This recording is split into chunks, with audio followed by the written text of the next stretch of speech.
മകനായി മാറ്റിയോനേ, പേരു ചൊല്ലി എന്നെ വിളിച്ചു, തന്റെ നീതിയാക്കി എന്നെ മാറ്റി.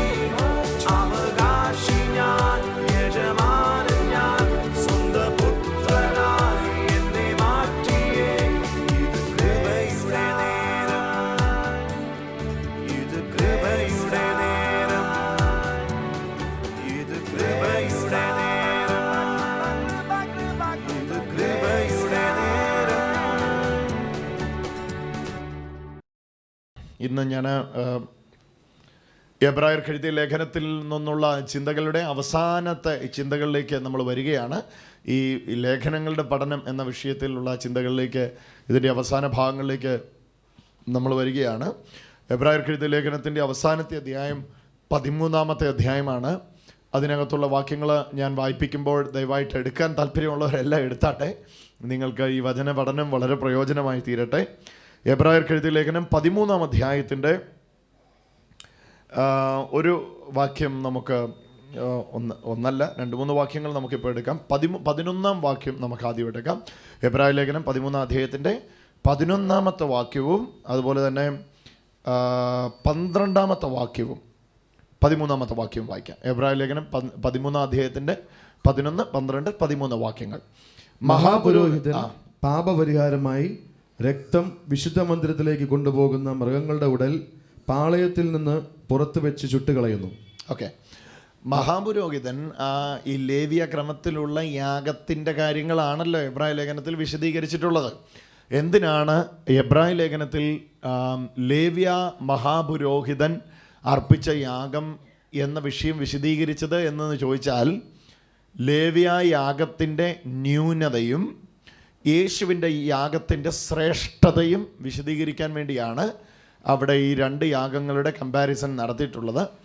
അപ്പോൾ അങ്ങനെ നടത്തി വരുമ്പം എബ്രായ ലേഖനകാരൻ വിശദീകരിക്കുന്ന ഒരു വിശദീകരണത്തിൻ്റെ ശൈലിയുണ്ട്.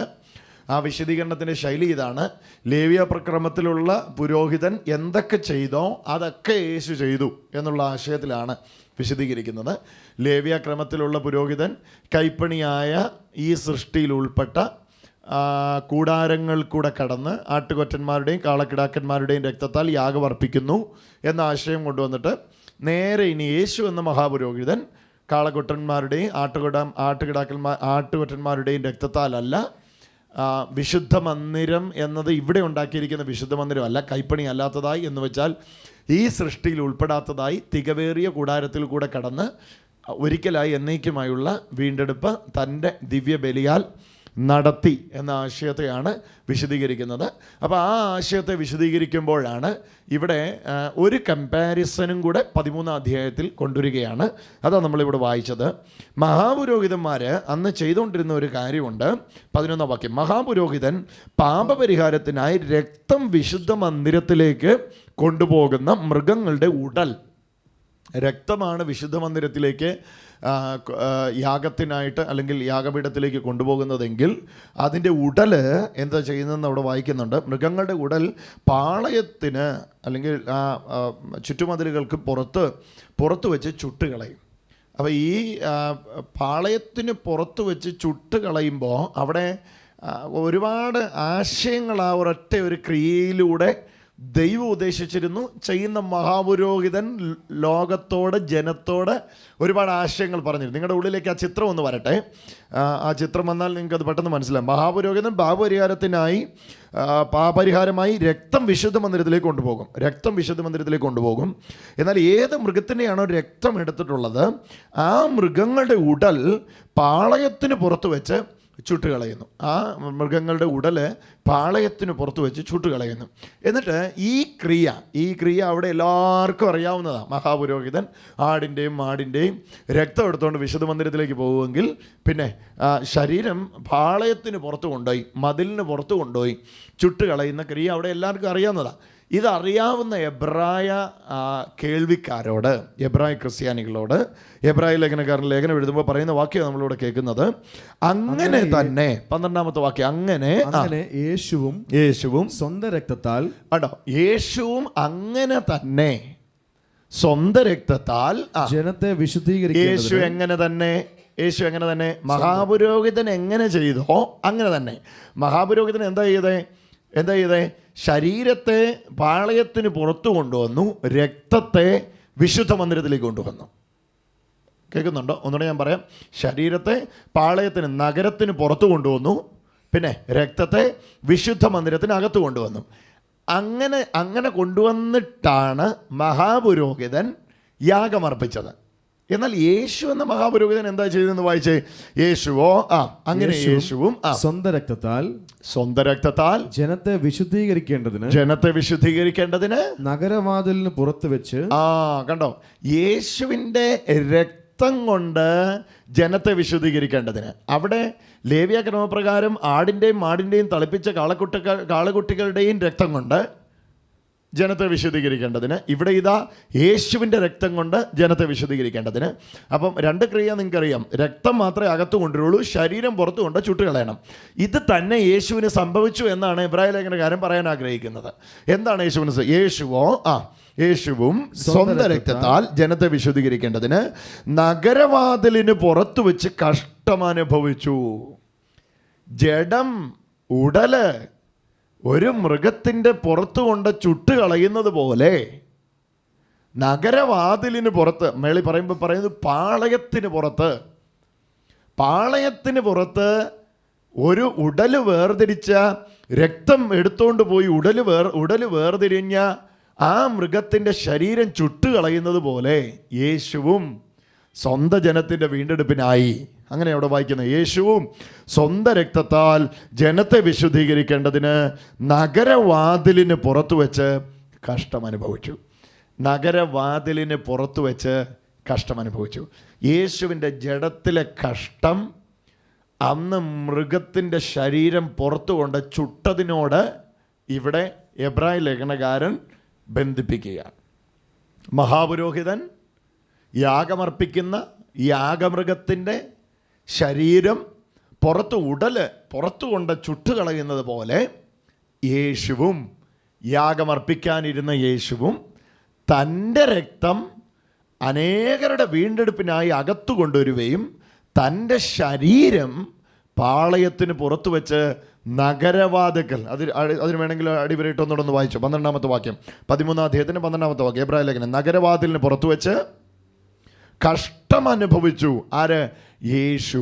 നഗരവാതിലിന് പുറത്തു വെച്ച് യേശു കഷ്ടമനുഭവിച്ചു. ഇവിടെ എന്തിനാണ് ഇത് രണ്ടിനെയും കൂടെ കമ്പാരിസൺ ചെയ്യുന്നത്? ഏതാ കമ്പാരിസൺ എന്ന് ഇനി പറയാതെ മനസ്സിലാവുമല്ലോ. ഒന്ന്, മഹാപുരോഹിതൻ ആടിൻ്റെയും മാടിൻ്റെയും ഉടല് പാളയത്തിന് പുറത്തു കൊണ്ട് ചുട്ടുകളയും. 2, യേശു തൻ്റെ രക്തം ദൈവമുമ്പാകെ യാഗമായി അർപ്പിക്കുന്നതിന് മുമ്പ് തൻ്റെ ശരീരത്തെ നഗരവാതിലിന് പുറത്തു വെച്ച് കഷ്ടത്തിന് വേണ്ടി വിട്ടുകൊടുത്തു. ഒരു ഹല്ലേലൂയ പറഞ്ഞേ. ഹല്ലേലൂയ. അപ്പം മഹാപുരോഹിതൻ ഉടല് ചുടുമ്പോൾ, രക്തമായിട്ട് അകത്ത് കയറി പോകുമ്പോൾ, ചുടല് കാണുന്നവനും രക്തമായിട്ട് അകത്ത് കടന്നു പോകുന്നത് കാണുന്നവനും ഉള്ളിലൊരു വലിയ ആശ്വാസം ഉണ്ടാകും. ഇനി ഒരു കൊല്ലത്തേക്ക് ഒരു യാഗത്തിൻ്റെ ആവശ്യമില്ല, ഒരു വർഷത്തേക്ക് ഒരു യാഗത്തിൻ്റെ ആവശ്യമില്ല, ഒരു വർഷത്തേക്ക് ദൈവം ക്ഷമിച്ചിരിക്കുകയാണ്. കാരണം മഹാപുരോഹിതൻ എന്നും യാഗം അർപ്പിച്ചിരുന്നില്ല, പുരോഹിതൻ എന്നും യാഗം നിത്യേന ശുശ്രൂഷിച്ചു കൊണ്ടിരുന്നു. പക്ഷെ മഹാപുരോഹിതന്മാർ എന്നും യാഗം അർപ്പിച്ചിരുന്നില്ല, വർഷത്തിലൊരിക്കലായിരുന്നു. അത് പരിശുദ്ധ സ്ഥലത്തല്ലായിരുന്നു, അതിപരിശുദ്ധ സ്ഥലത്തായിരുന്നു. അപ്പം ഇത് കാണുമ്പം പുറത്ത് ഉടല് ചുടുമ്പോൾ അകത്ത് രക്തവുമായിട്ട് കയറിപ്പോകുമ്പോൾ മഹാപുരോഹിതൻ കയറിപ്പോകുന്ന കാണുമ്പോഴത്തേക്ക് എല്ലാവർക്കും മനസ്സിലാവും ഒരു വർഷത്തേക്ക് പാപത്തിന് എന്ത് ശ്രമിച്ചു, റെമിഷൻ ഓഫ് സിൻ, പാപത്തിന് പരിഹാരം സംഭവിച്ചു എന്ന് മനസ്സിലാവും. എന്നിട്ട് ഇവിടെ എബ്രായ ലേഖനകാരൻ പറയുക, യേശു ഇതുപോലെ തന്നെയാണ് ചെയ്തത്. നഗരവാതിലിന് പുറത്തു വെച്ച് കഷ്ടമനുഭവിച്ചു തൻ്റെ രക്തത്താൽ. വായിച്ചു. യേശുവും സ്വന്തം രക്തത്താൽ ജനത്തെ വിശുദ്ധീകരിക്കേണ്ടതിന് നഗരവാതിലിന് പുറത്ത് വെച്ച് നഗരവാതിലിന് പുറത്ത് വെച്ച് കഷ്ടം അനുഭവിച്ചു. മഹാപുരോഹിതൻ ഒരു വർഷത്തേക്കുള്ള പാപക്ഷമയുടെ മാർഗമാണ് ഉണ്ടാക്കിയത്. എന്നാൽ യേശു ഇവിടെ ഉണ്ടാക്കിയത് ഒരു വർഷത്തേക്കുള്ളതല്ല. പിന്നെയോ എന്നേക്കുമുള്ളത്. ഹല്ലേലൂയ. അതുകൊണ്ട് അവിടെ വായിക്കുന്നത് 12-ാം വാക്യവും 13-ാമത്തെ വാക്യം കൂടെ ഒന്ന് ചേർത്ത് പിടിച്ച് അപ്പോൾ മനസ്സിലാവും. എബ്രായ ലേഖനം 13-ാം അധ്യായത്തിന്റെ 12-13 വാക്യങ്ങൾ. അങ്ങനെ യേശുവും സ്വന്തം രക്തത്താൽ ജനത്തെ വിശുദ്ധീകരിക്കേണ്ടതിന് നഗരവാതിലിന് പുറത്തു വെച്ച് കഷ്ടം അനുഭവിച്ചു. ആകയാൽ നാം അവന്റെ നിന്ന ചുമന്നുകൊണ്ട് പാളയത്തിന് പുറത്ത് അവന്റെ അടുക്കൽ ചെല്ലുക. നാം അവന്റെ നിന്ന ചുമന്നുകൊണ്ട് പാളയത്തിന് പുറത്ത് അവന്റെ അടുക്കൽ ചെല്ലുക. എന്നിട്ട് താഴേക്ക് ഇവിടെ ഒന്ന് ചേർത്ത് പിടിച്ചോ. ഇവിടെ നിലനിൽക്കുന്ന ഒരു നഗരമില്ലല്ലോ, വരുവാനുള്ളത് അത്രയും നാം അന്വേഷിക്കുന്നത്. അതുകൊണ്ട് 15-ാം വാക്യം നോക്കിയേ. അതുകൊണ്ട് അവൻ മുഖാന്തരം ദൈവത്തിന് അവൻ്റെ നാമത്തെ ഏറ്റുപറയുന്ന അധരഫലം എന്ന സ്തോത്രയാഗം ഇടവിടാതെ അർപ്പിക്കുക. ഹല്ലേലൂയ. കരമടിച്ചൊന്ന് യേശുവിന് നന്ദി പറഞ്ഞേ. ഹല്ലേലൂയ. ഞാൻ അതിൻ്റെ ആ യഥാർത്ഥ പിക്ചർ നിങ്ങളുടെ ഉള്ളിലേക്കൊന്ന് വിശദീകരിപ്പിക്കാം. ദയവായിട്ട് ശ്രദ്ധിക്കുക. നല്ലതായിട്ടും ശ്രദ്ധിച്ചത് മനസ്സിലാക്കാൻ പറ്റുന്നേ ഉള്ളൂ. മഹാപുരോഹിതൻ ആടിൻ്റെയും മാടിൻ്റെയും ശരീരത്തെ അറുത്ത് ഉടലിനെ പുറത്തു കൊണ്ട് ചുടുന്നു, രക്തവുമായി വിശുദ്ധ മന്ദിരത്തിലേക്ക് കയറുന്നു. ഇങ്ങനെ കയറി യാഗം അർപ്പിക്കുന്നതുകൊണ്ട് ഒരു വർഷത്തേക്ക് പാപപരിഹാരം നടക്കും. എന്നാൽ ഇവിടെ ഇതാ യേശു സ്വന്തം രക്തം കൊണ്ട് പാളയത്തിന് പുറത്തു പോയി വലിയ കഷ്ടം അനുഭവിച്ചു. ശാരീരിക കഷ്ടം സഹിച്ചു. ശരീരത്തിൽ വലിയ കഷ്ടം അനുഭവിച്ചിട്ട് യേശു അകത്ത് വന്നിട്ട് ഹല്ലേലൂയ ഇവിടെ നിങ്ങളെയും എന്നെയും വിളിക്കുകയാണ്. എന്തിനാ? അതുകൊണ്ട് 15-ാം വാക്യം. അതുകൊണ്ട് അവൻ മുഖാന്തരം ദൈവത്തോട് അവൻ മുഖാന്തരം നാം ദൈവത്തിന് അവൻ്റെ നാമത്തെ ഏറ്റുപറയുന്ന അധരഫലമെന്ന സ്തോത്രയാഗം ഇടവിടാതെ അർപ്പിക്കുന്നു. കരങ്ങളെ അടിച്ചൊന്ന് യേശുവിന് മഹത്വം കൊടുക്കുക. ഹല്ലേലൂയ. അധരഫലമാകുന്ന സ്തോത്രയാഗം ഇടവിടാതെ അർപ്പിക്കാനാണ് പറഞ്ഞേക്കുന്നത്. ഒന്ന് പറഞ്ഞേ, അധരഫലമാകുന്ന സ്തോത്രയാഗം ഇടവിടാതെ അർപ്പിക്കുക. ചേർന്ന് പറഞ്ഞേ, അധരഫലമാകുന്ന സ്തോത്രയാഗം ഇടവിടാതെ അർപ്പിക്കുക. എന്തുകൊണ്ടാണെന്നറിയാമോ? അവിടെ ശരീരം ചുട്ടുകളഞ്ഞപ്പം, വിശുദ്ധ മന്ദിരത്തിലേക്ക് രക്തവുമായി കയറിയപ്പം ഒരു വർഷത്തേക്കുള്ള വീണ്ടെടുപ്പ് സാധിച്ചു. എന്നാൽ ഇതാ സ്വന്തം രക്തത്താൽ വിശുദ്ധ മന്ദിരത്തിലേക്ക് യേശു പ്രവേശിച്ച് ഒരു വർഷത്തേക്കുള്ളതല്ല, 2 വർഷത്തേക്കുള്ളതല്ല, 5 വർഷത്തേക്കുള്ളതല്ല, സദാകാലത്തേക്കും. എത്ര പേര് കരമടിച്ച പദത്തെ സ്വീകരിക്കും? സദാകാലത്തേക്കുമുള്ള വീണ്ടെടുപ്പ് സാധിച്ചതുകൊണ്ട് ഇനി ഇടവിടാതെ അധരഫലമാകുന്ന സ്തോത്ര ബലി കൊണ്ട്, സ്തുതികളുടെ ബലി കൊണ്ട് നമുക്ക് ദൈവത്തെ സ്തുതിക്കാം. ഹല്ലേലൂയ. പഴയ നിയമ പുരോഹിതന്റെ ന്യൂനത, പുതിയ നിയമ പുരോഹിതനായ യേശുവിൻ്റെ ശ്രേഷ്ഠത, അഹരോന്യ പൗരോഹിത്യത്തിൻ്റെ ബലഹീനത, യേശു എന്ന നിത്യ പുരോഹിതൻ്റെ പൗരോഹിത്യത്തിൻ്റെ ശ്രേഷ്ഠത. അവിടുത്തെ ബലഹീനത, ഇവിടുത്തെ ശ്രേഷ്ഠത, ഇത് രണ്ടും വിശദീകരിക്കുമ്പോഴാണ് എബ്രായ ലേഖനക്കാരൻ ഇവിടെ ക്ലിയർ ആയിട്ട് പറയുന്നു. അന്ന് ഒരു വർഷത്തേക്ക് പാപക്ഷമ നടത്താൻ വേണ്ടിയായിരുന്നു പുറത്തൊരു ശരീരം ചുട്ടത്. എന്നാൽ ഇതാ ഒരു വർഷത്തേക്ക് വേണ്ടിയല്ല, നഗരവാതിലിന് പുറത്തു വെച്ച് യേശു കഷ്ടം സഹിച്ചത് എന്തിനു വേണ്ടിയാണെന്നറിയാമോ? ഒരു വർഷത്തേക്കുള്ള വീണ്ടെടുപ്പിന് വേണ്ടിയല്ല. പത്രോസ് ലീഹ പറയുമ്പോൾ പറഞ്ഞു, അവൻ നമ്മുടെ രോഗത്തെ വഹിച്ചു, അവൻ്റെ അടിപ്പിണരാൽ നമുക്ക് സൗഖ്യം വന്നുമിരിക്കുന്നു. എത്ര പേര് കരമടിച്ച വചനത്തിനായിട്ട് യേശുവിന് നന്ദി പറയും. ആ വാക്യം വേണമെങ്കിൽ ഒന്ന് വായിച്ചോ. ഹല്ലേലൂയ. പത്രോസ് ലീഹ എഴുതിയ ലേഖനം ഒന്ന് എടുത്തേ പ്രിയമുള്ളവരെ, 2-ാം അധ്യായം ഒന്ന് എടുത്തേ പ്രിയമുള്ളവരെ. ഹല്ലേലൂയ. പത്രോസ് ലീഹ എഴുതിയ ലേഖനത്തിൻ്റെ 2-ാം അധ്യായത്തിൻ്റെ 24-ാമത്തെ വചനം നിങ്ങളുടെ ഉള്ളത്തിലേക്ക് ഒന്ന് എഴുതിക്കാട്ടെ. 2-ാം അധ്യായത്തിൻ്റെ 24-ാമത്തെ വാക്യം ഒന്ന് എഴുതിക്കാട്ടെ. ഒന്ന് പത്രോസ് ലീഹ എഴുതിയ ലേഖനം എടുത്താട്ടെ. ദയവായിട്ട് ആ വാക്യം എടുക്കാൻ കഴിയുന്ന അത്രയും പേര് എടുത്താട്ടെ. ഒന്ന് പത്രോസ് ലീഹ എഴുതിയ 1-ാം ലേഖനം 2-ാം അധ്യായത്തിൻ്റെ 24-ാമത്തെ വാക്യം. നാം പാപം സംബന്ധിച്ച് മരിച്ച് നീതിക്ക് ജീവിക്കേണ്ടതിന് യേശു തൻ്റെ ശരീരത്തിൽ നമ്മുടെ പാപങ്ങളെ ചുമന്നുകൊണ്ട് കുരിശിൽ കയറി അവിടുത്തെ അടിപ്പിണരാൽ നമുക്ക് സൗഖ്യം വന്നിരിക്കുന്നു.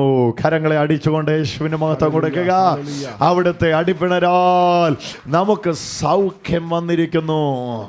നഗരവാതിലിന് പുറത്ത് വെച്ച് പാളയത്തിന് പുറത്ത് വെച്ച് ഒരു മൃഗത്തെ ചുടുന്നത് പോലെ നഗരവാതിലിന് പുറത്ത് വെച്ച് യേശു എന്തിനാ കഷ്ടം സഹിച്ചത്? ഒന്ന് പത്രോസിലേക്ക് എഴുതിയ 1-ാം ലേഖനം 2-ാം അധ്യായത്തിന്റെ 24-ാമത്തെ വാക്യം വ്യക്തമായി പറയുന്നു, അവിടുത്തെ അടിപ്പിണരാൽ നമുക്ക് സൗഖ്യം വന്നിരിക്കുന്നു. കരമടിച്ചുകൊണ്ട് യേശുവിന്റെ നാമത്തിന് മഹത്വം കൊടുത്താട്ടെ. Hallelujah, hallelujah. എന്നിട്ട് ഇവിടെ എബ്രായ ലേഖനക്കാരൻ വിളിക്കുകയാണ്, എൻ്റെ പ്രിയമുള്ളവരെ, നിങ്ങളിത് അറിഞ്ഞിട്ടുണ്ടെങ്കിൽ നിങ്ങൾ പാളയത്തിന് പുറത്തേക്ക് ചെല്ലുക. അതാ അവിടുത്തെ ആഹ്വാനം. അതിൻ്റെ അർത്ഥം ഞാനൊന്ന് വായിക്കാം. അതിൻ്റെ അർത്ഥം ഒന്ന് പറഞ്ഞാലേ പറ്റുകയുള്ളൂ, കാരണം അത് ഉള്ളങ്ങളിൽ എഴുതേണ്ടിയ ഒരു കാര്യമാണ്. 13-ാമത്തെ വാക്യം നോക്കുക. ആകയാൽ നാം അവൻ്റെ, എബ്രായ ലേഖനം 13-ാം അധ്യായത്തിന് 13-ാമത്തെ വാക്യം, ആകയാൽ നാം അവൻ്റെ നിന്ന ചുമന്നുകൊണ്ട്, നോക്കുക, നാം അവൻ്റെ നിന്ന ചുമന്നുകൊണ്ട്, നാം യേശുവിൻ്റെ കഷ്ടം ചുമന്നുകൊണ്ട് പാളയത്തിന് പുറത്ത് അവൻ്റെ അടുക്കൽ ചെല്ലുക. ഇങ്ങോട്ട് നോക്കിക്കേ, പഴയ നിയമത്തിൽ ആരും പാളയത്തിന് പുറത്തിറങ്ങാൻ ഇഷ്ടപ്പെടുന്നില്ല. പാളയത്തിന് പുറത്ത് പോകുന്നതും പുറത്താക്കുന്നതും ഒക്കെ ആരെയാണെന്നറിയാമോ? അശുദ്ധയായ സ്ത്രീയെ, വ്യഭിചാര കുറ്റത്തിൽ പിടിക്കപ്പെട്ടവളെ, ശരീരത്തിൽ കുഷ്ഠം വന്നവനെ. നിലവിലുള്ള പുരോഹിതൻ ശരീരം മുഴുവൻ വാച്ച് ചെയ്തിട്ട് പറയും, ഇവന് കുഷ്ഠവാ, മഹാ കഷ്ടമായത്, ഇവനെ വിളിച്ചിറക്കി പാളയത്തിന് പുറത്തു പോകും. കാരണം അല്ലെങ്കിൽ പാളയത്തിനകത്ത് ഇത് പടരും. പാളയം എന്ന് പറയുന്നത് കൂടാരം അടിച്ചടിച്ച് ഇങ്ങനെ ആൾക്കാർ താമസിക്കുന്ന സ്ഥലമാണ്. പാളയത്തിനകത്ത് വേഗത്തിൽ ഇത് പടരുന്നതുകൊണ്ട് ഇത് പടരാതിരിക്കാൻ വേണ്ടി അശുദ്ധി നിറഞ്ഞവനെ, ബ്ലീഡിംഗ് ഉള്ള സ്ത്രീയെ, അതുപോലെ തന്നെ കുഷ്ഠം നിറഞ്ഞവളെ, അശുദ്ധയായവളെ, വ്യഭിചാരി ആയവളെയൊക്കെ പാളയത്തിന് പുറത്തേക്കാണ് തള്ളുന്നേ. അവിടെ വെച്ച യേശു കഷ്ടം അനുഭവിച്ചേ എന്ന് പറഞ്ഞാൽ അതിൻ്റെ അർത്ഥം എന്നാ? വല്ലവനെയും പുറത്താക്കി ഇട്ടിട്ടുണ്ടെങ്കിൽ അവന് വേണ്ടിയാ യേശു കഷ്ടം അനുഭവിച്ചേ. കരമടിച്ചൊന്ന് യേശുവിന് മഹത്വം കൊടുത്തു. ആരെയും മാറ്റിയിട്ടിട്ടുണ്ടെങ്കിൽ, സമൂഹം ആരെയും ഇറങ്ങിപ്പോടാ എന്ന് പറഞ്ഞ് ഇറക്കി വിട്ടിട്ടുണ്ടെങ്കിൽ, നിന്നെ ഇറക്കി വിട്ട സ്ഥാനത്തിതാ സ്വീകരിക്കാൻ 2 കരവും വിരിച്ച് കഷ്ടം അനുഭവിച്ച കർത്താവ് കാത്തിരിക്കുന്നു. ഉപേക്ഷിക്കപ്പെട്ടവരെന്നെ കേൾക്കുന്നെങ്കിൽ കരമടിച്ച് സ്തോത്രം ചെയ്തു. നിങ്ങളെ പാളയത്തിൽ നിന്ന് പുറത്താക്കിയപ്പോൾ തന്നെ, ഹല്ലേലൂയ, പാളയത്തിനകത്തുനിന്ന് നിങ്ങളെ പുറത്താക്കിയപ്പോൾ തന്നെ നിങ്ങളെ പാളയത്തിന് പുറത്ത് സ്വീകരിക്കാനായിട്ട് ഒരുവൻ തയ്യാറായിട്ട് നിൽക്കുക. ആരാന്നറിയോ? പാളയത്തിന് പുറത്ത് നിങ്ങൾ പുറത്താകാൻ കാരണമായ വിഷയത്തിന് വേണ്ടി കഷ്ടം അനുഭവിച്ചവൻ. ഓ ഹല്ലേലൂയ. യേശു നഗരവാതിലിന് പുറത്ത്, അത് ഒന്ന് ചേർത്ത് വായിച്ചു വേണമെങ്കിൽ ജീവ ബ്രദറെ, 12-ാമത്തെ വാക്യം 13-ാമത്തെ വാക്യം. അങ്ങനെ തന്നെ യേശുവും സ്വന്തം ജനത്തെ വിശുദ്ധീകരിക്കേണ്ടതിന് നഗരവാതിലിന് പുറത്ത് വെച്ച് കഷ്ടം അനുഭവിച്ചു. ആകയാൽ നാം അവൻ്റെ നിന്ന ചുമന്നുകൊണ്ട്, അവന്റെ നിന്നയാ ചുമക്കുന്നേ, പക്ഷെ എനിക്കത് നന്മയാ. ഹല്ലേലൂയ. നിങ്ങൾ നിന്ന ചുമക്കുന്നവരാന്നു എന്നാ പറയുന്നേ, അല്ലേ? നിങ്ങളിപ്പോൾ പറയും, ഞാനും നിങ്ങളും പറയുന്നത് കർത്താവ് എൻ്റെ മേൽ നിന്ന കിടക്കുന്നു എന്നാ. പക്ഷേ യേശു ഇവിടെ പറയുന്നത്, നിങ്ങളുടെ നിന്നെ അവിടെ കിടക്കട്ടെ, നിങ്ങളുടെ നിന്നെ അവിടെ ഇട്. എവിടെ ഇട്? എൻ്റെ മേലിട്. എന്നിട്ട് എൻ്റെ നിന്ന ചുമക്ക്. ഞാൻ നിന്ദിക്കപ്പെട്ടു എന്ന് വിശ്വസിക്ക്, ഞാൻ തകർക്കപ്പെട്ടു എന്ന് വിശ്വസിക്ക്. ഞാൻ നിന്ദിക്കപ്പെട്ടത് നിങ്ങൾ നിന്ദിക്കപ്പെടാതിരിക്കാനാ, ഞാൻ നിന്ദിക്കപ്പെട്ടത് നിങ്ങൾ മാനിക്കപ്പെടാനാ, ഞാൻ കഷ്ടം സഹിച്ച് നിങ്ങൾ അനുഗ്രഹം അനുഭവിക്കാനാ.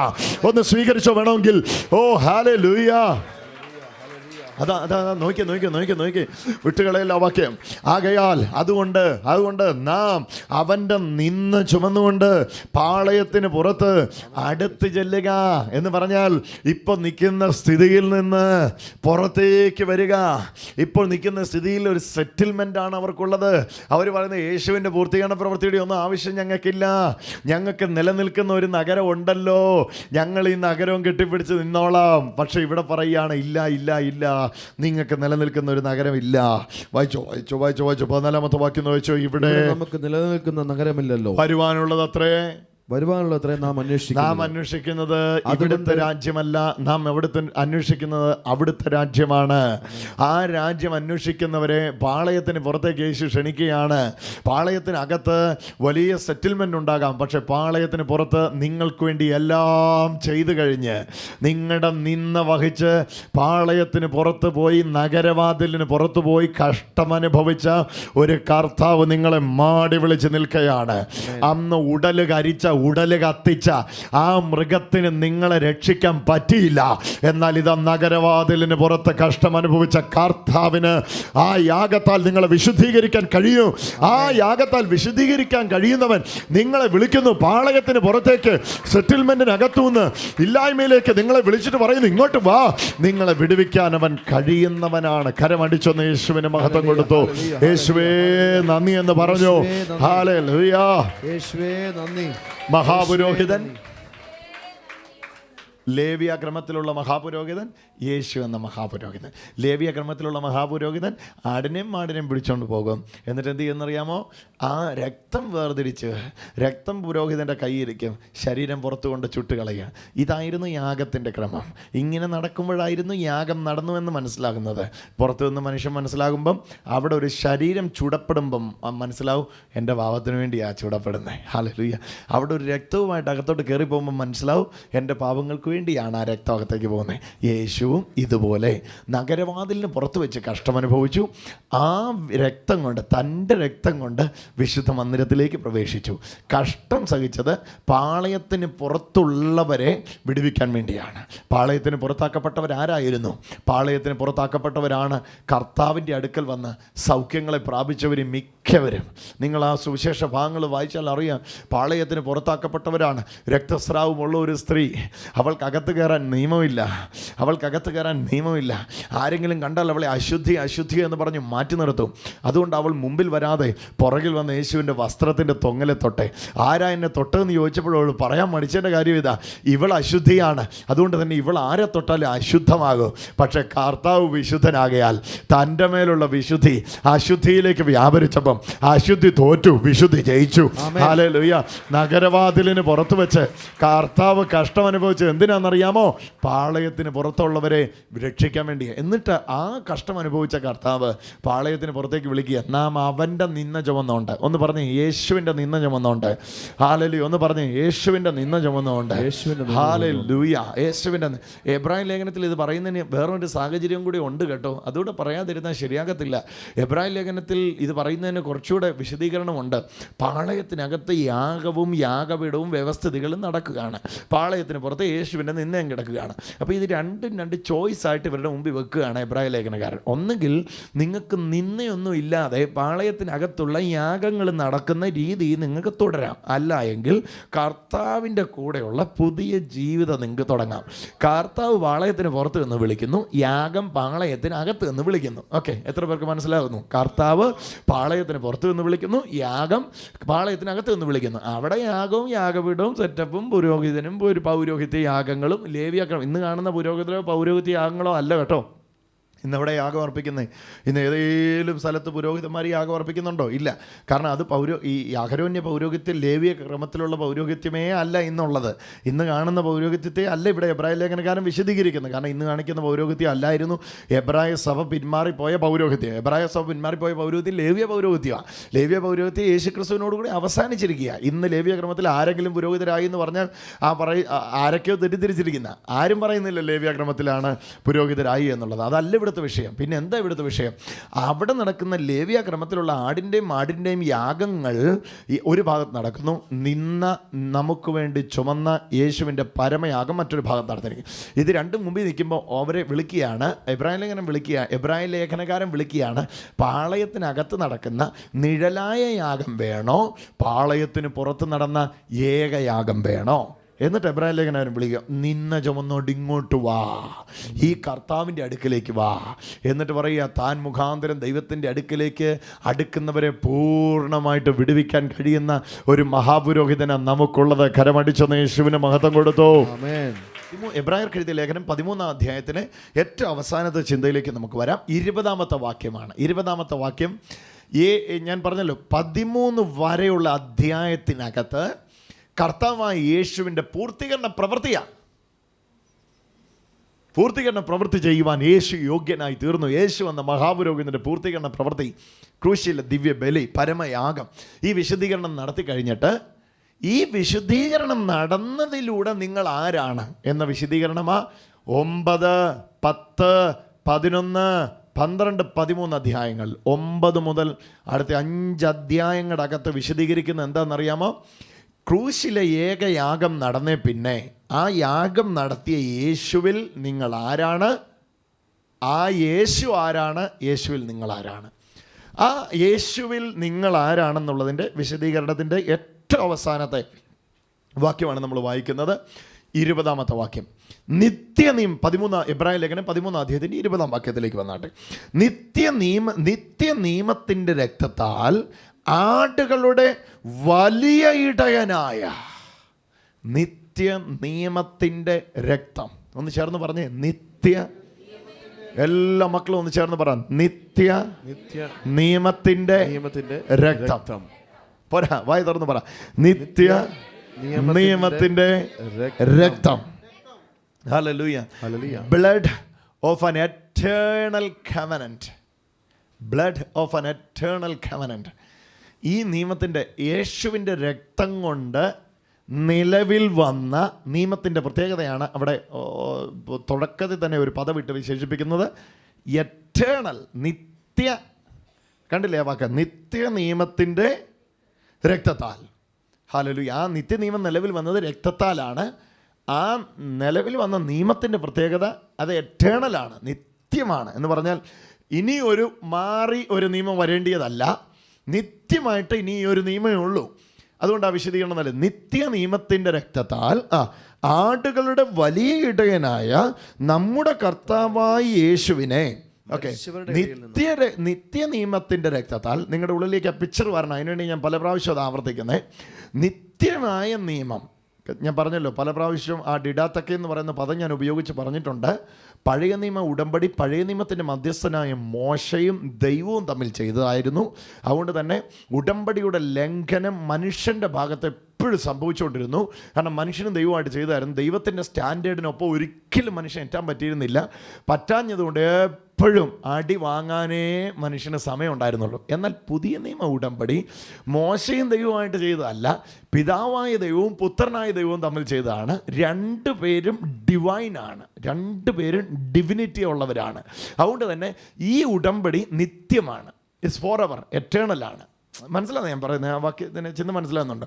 പഴയ നിയമ ഉടമ്പടി മനുഷ്യനും ദൈവമായിട്ട് ചെയ്തായിരുന്നു.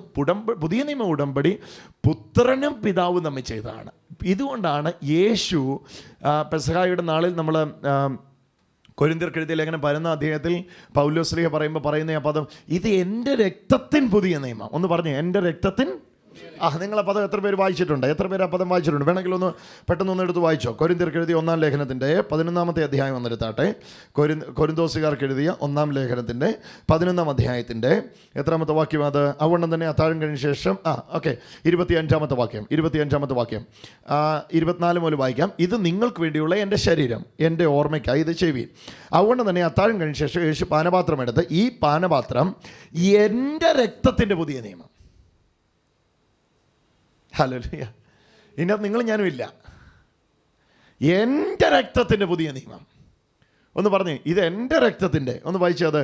ഈ പാനപാത്രം വായിച്ചോ. ഈ പാനപാത്രം എൻ്റെ രക്തത്തിൽ പുതിയ നിയമമാകുന്നു. എൻ്റെ രക്തത്തിലെ പുതിയ നിയമം. ഒന്ന് ചേർന്ന് പറഞ്ഞേ, എൻ്റെ രക്തത്തിൽ എന്ന് പറഞ്ഞാൽ ഈ പുതിയ ഉടമ്പടിക്കകത്ത് വേറെ ഒന്നുമില്ല, എൻ്റെ രക്തമേ ഉള്ളൂ. ഉറക്കെ പറ, പുതിയ ഉടമ്പടിക്കകത്ത് യേശുവിൻ്റെ രക്തമേ ഉള്ളൂ. അതാ ഇവിടെ പോയി, എൻ്റെ രക്തത്തിന് പുതിയ നിയമമാകുന്നു, ഇത് കുടിക്കുമ്പോഴൊക്കെ എൻ്റെ ഓർമ്മയ്ക്കായി ഇത് ചെയ്യുവീൻ എന്ന് പറഞ്ഞു. ഓക്കെ, ഇനി ഈ ഞാൻ എന്താ പറഞ്ഞു വരുന്നതിൻ്റെ ആശയമെന്ന് ഈ എബ്രായ ലേഖനത്തിൽ 13-ാം അധ്യായത്തിലേക്ക് തിരിച്ചു വന്നാട്ടെ. ഞാൻ ആ പദം മാത്രം ഒന്ന് എടുക്കാൻ വേണ്ടി അത് വായിച്ചത്. 13-ാം അധ്യായത്തിൽ നമ്മളിപ്പോൾ വായിച്ചപ്പോൾ ഇവിടെ പറഞ്ഞിരിക്കുന്ന ആ പദവും നിങ്ങളൊന്ന് കേട്ടെ. നിത്യ നിയമത്തിൻ്റെ രക്തത്താൽ ആടുകൾക്ക് വേണ്ടി വായിച്ചോ ആ വാക്ക്. 20-ാമത്തെ വാക്യം, 13-ാം അധ്യായത്തിന്റെ 20-ാമത്തെ വാക്യം. നിത്യ നിയമത്തിന്റെ രക്തത്താൽ ആടുകളുടെ വലിയ ഇടയനായ. അപ്പൊ ഈ നിയമത്തിന്റെ പ്രത്യേകത, ആ നിയമത്തിൽ നിങ്ങൾ പ്രവർത്തിക്കുകയായിരുന്നെങ്കിൽ ഈ നിയമത്തിൽ നിങ്ങളെ നിയമത്തിൽ കൊണ്ടുവന്നവൻ പ്രവർത്തിക്കുകയാണ്. ശ്രദ്ധിച്ച് കേൾക്കണേ. ആ നിയമത്തിൽ നിങ്ങൾ വർക്ക് ചെയ്യുകയായിരുന്നെങ്കിൽ ഈ നിയമത്തിൽ നിങ്ങൾ റെസ്റ്റ് ചെയ്യുകയും നിങ്ങളെ ആര് ഈ നിയമത്തിൽ കൊണ്ടുവന്നോ അവർ ഈ നിയമത്തിൽ തുടരാൻ നിങ്ങൾക്ക് വേണ്ടി പ്രവർത്തിക്കുകയും ചെയ്യുകയാണ്. ഇവിടുത്തെ താഴത്തെ വാക്യങ്ങൾ ഓരോന്ന് വായിച്ചാൽ അത് മനസ്സിലാവും ആരാ പ്രവർത്തിക്കുന്നത് നോക്കിക്കോ. വായിച്ചോ. നിത്യ നിയമത്തിന്റെ രക്തത്താൽ ആടുകളുടെ വലിയ ഇടയനായ നമ്മുടെ കർത്താവായ യേശുവിനെ മരിച്ചവരുടെ ഇടയിൽ നിന്ന് മടക്കി വരുത്തിയ സമാധാനത്തിന്റെ ദൈവം മടക്കി വരുത്തിയ സമാധാനത്തിന്റെ ദൈവം നിങ്ങളെ അവന്റെ ഇഷ്ടം ചെയ്യുവാൻ തക്കവണ്ണം, കണ്ടോ, നിങ്ങളെ അവന്റെ ഇഷ്ടം ചെയ്യുവാൻ തക്കവണ്ണം എല്ലാ നന്മയിലും യഥാസ്ഥാനപ്പെടുത്തി തനിക്ക് പ്രസാദമുള്ളത് യേശുക്രിസ്തു മുഖാന്തരം നമ്മിൽ നിവർത്തിക്കുമാറാകട്ടെ. കണ്ടോ, ഇവിടെ ചെയ്യുന്നത് മുഴുവൻ യേശുവാണ്. ഈ യേശുവിലൂടെ നിലവിൽ വന്ന ഉടമ്പടിയുടെ പ്രത്യേകത ഇതാണ്. ഈ ഉടമ്പടി പാലിക്കുന്നതിൻ്റെ മുഴുവൻ റിസ്ക് യേശുവിൻ്റെ ആണ്. അതവിടെ വായിക്കുന്നത്. യഥാസ്ഥാനപ്പെടുത്തിയത് ആരാണ്? ഹല്ലേലൂയ. മടക്കി വരുത്തി സമാധാനത്തിൻ്റെ ദൈവം. ഓക്കെ, കർത്താവായ യേശുവിനെ മരിച്ചവരുടെ ഇടയിൽ നിന്നും മടക്കി വരുത്തി സമാധാനത്തിൻ്റെ ദൈവം നിങ്ങളെ അവൻ്റെ ഇഷ്ടം ചെയ്യാൻ തക്കവണ്ണം എല്ലാ നന്മയിലും യഥാസ്ഥാനപ്പെടുത്തി. കണ്ടോ, ഞാൻ അവൻ്റെ ഇഷ്ടം ചെയ്യുന്നത് പോലും എല്ലാ നന്മയിലും എന്നെ യഥാസ്ഥാനപ്പെടുത്തിയത് കൊണ്ടാണ്. ആ യഥാസ്ഥാനപ്പെടുത്തുക എന്ന ക്രിയ എങ്ങനെയാണ് നടന്നത്? ആ യഥാസ്ഥാനപ്പെടുത്തുക എന്ന ക്രിയ നടക്കാൻ വേണ്ടി ഞാൻ എന്തോ ചെയ്തേ? ഞാൻ നിങ്ങളൊന്നും ചെയ്തിട്ടില്ല. യഥാസ്ഥാനപ്പെടുത്തുക എന്ന ക്രിയ നടക്കാൻ വേണ്ടി ചെയ്തത് നിത്യ നിയമത്തിൻ്റെ രക്തമാണ്. അതാ മേളി വായിച്ചത്. നിത്യ നിയമത്തിൻ്റെ രക്തത്താലാ ഇത് മുഴുവൻ സംഭവിച്ചിരിക്കുന്നത്. ഹല്ലേലൂയ. പുതിയ ഉടമ്പടിയുടെ പ്രത്യേകത ഇതാണ്. ഈ ഉടമ്പടി പാലിപ്പാൻ നിങ്ങളെ പ്രചോദിപ്പിക്കുന്നത്, ഈ ഉടമ്പടി ഞാൻ ഈ പറയുന്നത് വളരെ പ്രധാനപ്പെട്ട ഒരു വാക്കാണ്. പഴയ നിയമ ഉടമ്പടി നിങ്ങൾ ശ്രമിച്ച് ചെയ്യുന്നതാണെങ്കിൽ പുതിയ നിയമ ഉടമ്പടി നിങ്ങളിരിക്കുന്ന യേശു നിങ്ങളെ കൊണ്ട് ചെയ്യിപ്പിക്കുന്നതാണ്. കരമടിച്ചൊന്ന് യേശുവിന് മാത്രം. ഹല്ലേലൂയ. ഒന്നുകൂടെ ഞാൻ ആവർത്തിക്കാം. പഴയ നിയമ ഉടമ്പടി നിങ്ങൾ എഫോർട്ടിട്ട് നിങ്ങൾ ശ്രമിച്ച് പാലിക്കുന്നതാണെങ്കിൽ പുതിയ നിയമ ഉടമ്പടി നിങ്ങൾ അനുവദിക്കുന്ന നിങ്ങളിലെ യേശു ശ്രമിച്ച് നിങ്ങൾ ചെയ്യുന്നതാണ്. ആ ഉടമ്പടിയുടെ കാര്യം ഇവിടെ പറയുന്നത് നിങ്ങളെ അവൻ്റെ ഇഷ്ടം ചെയ്യാൻ. 21-ാമത്തെ വാക്യം നോക്കിയോ. നിങ്ങളെ അവൻ്റെ ഇഷ്ടം ചെയ്യുവാൻ. എബ്രായർക്ക് എഴുതിയ ലേഖനം 13-ാം അധ്യായത്തിന് 21-ാമത്തെ വാക്യം വായിക്കുക. ദയവായി ശ്രദ്ധിക്കുക വാക്യം. നിങ്ങളെ അവൻ്റെ ഇഷ്ടം ചെയ്യുവാൻ തക്കവണ്ണം എല്ലാ നന്മയിലും യഥാസ്ഥാനപ്പെടുത്തി തനിക്ക് പ്രസാദമുള്ളത്. കണ്ടോ, നിങ്ങൾ യഥാസ്ഥാനപ്പെട്ടു എന്നല്ല പറയുന്നത്, നിങ്ങളെ യഥാസ്ഥാനപ്പെടുത്തി. എങ്ങനെ? എല്ലാ നന്മയിലും നിങ്ങളെ യഥാസ്ഥാനപ്പെടുത്തി. ഓ ഹല്ലേലൂയ. കരമടിച്ചൊന്ന് യേശുവിനൊന്ന് മഹത്വം കൊടുത്തേ. ഹല്ലേലൂയ. എല്ലാ നന്മയിലും നിങ്ങളെ യഥാസ്ഥാനപ്പെടുത്തി. ആ മേളത്തെ വാക്യം പോലെ ഞാൻ ഒന്നുകൂടി എടുക്കാം. നിത്യ നിയമത്തിൻ്റെ രക്തത്താൽ ആടുകളുടെ വലിയ ഇടയനായ നമ്മുടെ കർത്താവായ യേശുവിനെ മരിച്ചവരുടെ ഇടയിൽ നിന്ന് മടക്കി വരുത്തിയ സമാധാനത്തിൻ്റെ ദൈവം. യേശുവിനെ മരിച്ചവരുടെ ഇടയിൽ നിന്ന് ഉയർപ്പിച്ച സമാധാനത്തിൻ്റെ ദൈവം ചെയ്യുന്ന കാര്യം അതാണ് വായിക്കുന്നത്. എന്തൊക്കെയാ ചെയ്യുന്നത്? നിങ്ങളിലാണ് നിങ്ങളെ അവന്റെ ഇഷ്ടം ചെയ്യാൻ തക്കവണ്ണം എല്ലാ നന്മയിലും യഥാസ്ഥാനപ്പെടുത്തി. നിങ്ങൾ അവന്റെ ഇഷ്ടം ചെയ്യുന്നെങ്കിൽ ഓർത്തോ, നിങ്ങളെ അവന്റെ ഇഷ്ടം ചെയ്യുവാൻ യഥാസ്ഥാനപ്പെടുത്തിയത് കൊണ്ടാണ് നിങ്ങൾ അവന്റെ ഇഷ്ടം ചെയ്യുന്നത്. ഹല്ലേലൂയ. ഹല്ലേലൂയ. അവൻ്റെ ഇഷ്ടം ചെയ്യാൻ എന്നെ യഥാസ്ഥാനപ്പെടുത്തിയത് കൊണ്ടാണ് ഞാൻ അവൻ്റെ ഇഷ്ടം ചെയ്യുന്നത്. അല്ലാതെ ഞാൻ അവൻ്റെ ഇഷ്ടം ചെയ്ത് യഥാസ്ഥാനപ്പെട്ടതല്ല, എന്നെ യഥാസ്ഥാനപ്പെടുത്തിയത് കൊണ്ടാണ് ഞാൻ അവൻ്റെ ഇഷ്ടം ചെയ്യുന്നത്. ഓ, ഒരു ഹല്ലേലൂയ പറഞ്ഞേ. എത്ര പേർക്ക് അത് മനസ്സിലായി? ഞാൻ ഒന്നുകൂടെ പറയാം. ഞാൻ യഥാസ്ഥാനപ്പെട്ടത് കൊണ്ടാണ് ഇഷ്ടം ചെയ്യുന്നത്, അല്ലാതെ ഞാൻ ഇഷ്ടം ചെയ്ത് ഒരു നാൾ യഥാസ്ഥാനപ്പെട്ടതല്ല. അവൻ എന്നെ യഥാസ്ഥാനപ്പെടുത്തി, അതുകൊണ്ട് ഞാൻ അവൻ്റെ ഇഷ്ടം ചെയ്തു. ഹല്ലേലൂയ. എന്ന് പറഞ്ഞാൽ ഈ ലോകത്തിൻ്റെ വ്യവസ്ഥയും ദൈവത്തിൻ്റെ വ്യവസ്ഥയും രണ്ടാണ്. ലോകത്തിൻ്റെ വ്യവസ്ഥ എങ്ങനെയാണെന്നറിയോ? നിന്നെ ഒന്ന് നോക്കട്ടെ, തരാം. ലോകത്തിൻ്റെ വ്യവസ്ഥ അതാ. ഒരാളെ ജോലിക്ക് എടുക്കുക, ശമ്പള വർധനമൊക്കെ തരാം, പക്ഷെങ്കിൽ എന്ത് ചെയ്യുക, നോക്കട്ടെ നിൻ്റെ വർക്കൊക്കെ എങ്ങനെയുണ്ടെന്ന് നോക്കട്ടെ. പെർഫോമൻസ് ബേസ് ചെയ്താണ് ലോകം ഒരു വ്യക്തിയെ പരിഗണിക്കുന്നത്. പക്ഷെ ദൈവം എങ്ങനെയാണെന്നറിയോ? എല്ലാം കൊടുത്തു കഴിഞ്ഞിട്ടാണ് അവൻ ഇന്ന് പെർഫോമൻസ് സ്വീകരിക്കുന്നത്. എത്ര പേർക്ക് മനസ്സിലായി? ലോകത്തിന്റെ ഗ്രാഫ് എപ്പോഴും താഴേന്ന് മേളിലോട്ടാ, പക്ഷെ ദൈവത്തിന്റെ ഗ്രാഫ് എപ്പോഴും മേളിൽ നിന്ന് താഴേക്കാ. എത്ര പേർക്ക് മനസ്സിലായി? ഞാനത് പല പ്രാവശ്യം പറഞ്ഞിട്ടുള്ള, പിന്നെ അത് പറയാൻ എനിക്ക് ഒരു ജാള്യതയില്ല. കാരണം അത് ഉള്ളത്തിൽ എഴുതപ്പെടേണ്ട ഒരു വാക്കാണ്.